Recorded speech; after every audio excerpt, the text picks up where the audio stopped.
Okay. So yes మరిప్పుడు మన girl ఫ్రెండ్‌తో మాట్లాడే టైం వచ్చేసింది. Hello! Hello!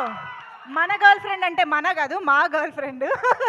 Rashmika to please come forward. Hearty welcome once again. Thank you. So girl friend trailer చూసిన తర్వాత నిజంగా మరొకసారి ఫిదా అయిపోయాము ఫర్ యువర్ అమేజింగ్ పర్ఫార్మెన్స్.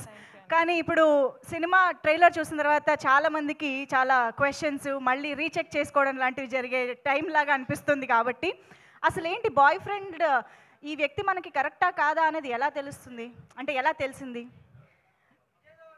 నాకు నాకు కూడా ఆన్సర్ లేదండి దానికోసం. ఆన్సర్ లేదు, మనము ఫిగర్ అవుట్ చేసుకోవాలి. కానీ మనతోనే అబద్ధం లేకుండా మనము చూస్తే మనం ట్రూలీ మనము లైంగ్ కాకుండా మనము ఫిగర్ అవుట్ చేస్తే చెప్పేసాలి పార్ట్నర్కి ఇది కరెక్టా లేదా అని మాట్లాడాలి. It's what I think. What is Rashmika's type? Who is Rashmika's type?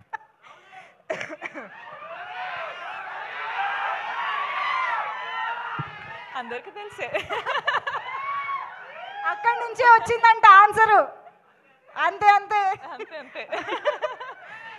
No but seriously Bhuma చాలా చాలా వెయిట్ ఉన్న క్యారెక్టర్, చాలా ఎమోషన్స్ కనిపిస్తూ ఉన్నాయి. రష్మిక భూమాకి ఎక్కడైనా రిలేట్ అయ్యారా at any point, any emotion, anything? నాకు భూమా అనే క్యారెక్టర్ విన్నప్పుడు, నాకు గర్ల్ ఫ్రెండ్ అనే స్టోరీ నరేట్ చేసేటప్పుడు నాకు ఒక్కటి ఏమనిపించింది అంటే మన అందరి లైఫ్లో జరిగే సిచ్యువేషన్ ఇది.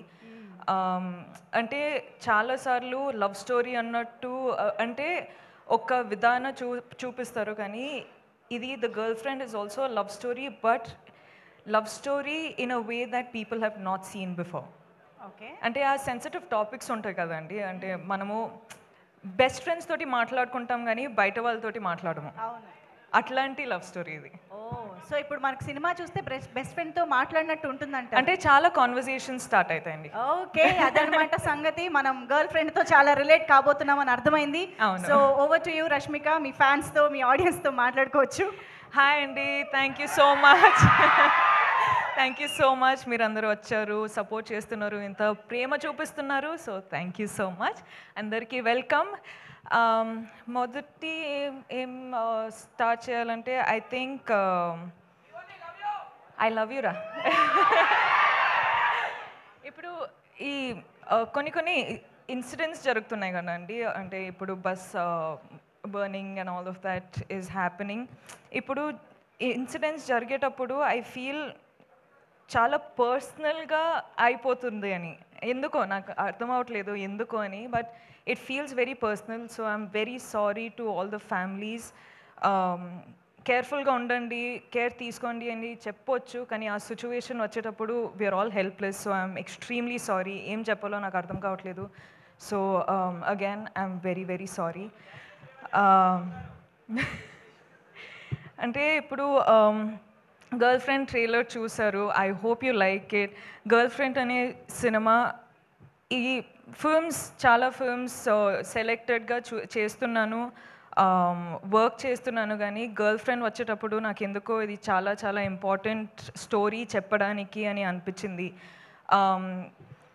నాకు నంబర్స్ సక్సెస్ అవన్నీ నాకు తెలియదండి. నాకు ఒక మంచి సినిమా మంచి స్టోరీ చెప్పాలి, నా ఆడియన్స్ నా ఫిల్మ్ చూడడానికి వచ్చేటప్పుడు ఏదో ఒక ఫీలింగ్తో బయటకు వెళ్ళాలి అని నేను నా సినిమాలు చేస్తానండి. అండ్ ఇదొక సినిమా, గర్ల్ ఫ్రెండ్ అనేది రైట్ టైంలో రైట్ కాన్షియస్లో రైట్ డెసిషన్ తీసుకున్నానని అనిపిస్తుంది. So I hope I have all your support. మన అందరికీ పెద్ద పెద్ద డ్రీమ్స్ ఉంటాయి, కానీ వీళ్ళందరూ లేకపోతే ఆ డ్రీమ్స్ ఏం రియాలిటీ కాదు. So thank you so much Rahul sir, KV sir, గీతాజ్ sir, thank you so much Aravind sir, thank you Vidya, thank you Dheeraj sir, SKN గారు, సో వాసు గారు, మీ స్పీచ్ అసలు అదిరిపోయింది దాని గురించి. And thank you Dikshit, I love you too. Dikshit అంత మంచి కో యాక్టర్ నాకు చాలా సపోర్ట్ చేశారు. అను కూడా చాలా సపోర్ట్ చేశారు. I really wish you was here. Hesham sir, thank you so much for the music. And మీరందరూ ఆడియన్స్ చాలా ప్రేమ ఇస్తున్నారు, చాలా సపోర్ట్ చేస్తున్నారు. I love you. I do this for you. You are the most important thing in my life for me. Thank you so much and I love you again. Love you Rashmika, thank you so much. Very very happy to see you again. మళ్ళీ ఇలాంటి ఒక మా అందరికీ relate అయ్యే రోల్లో చూడడం ఇంకా ఇంకా హ్యాపీగా ఉంది. Very much looking forward to see you as Bhuma.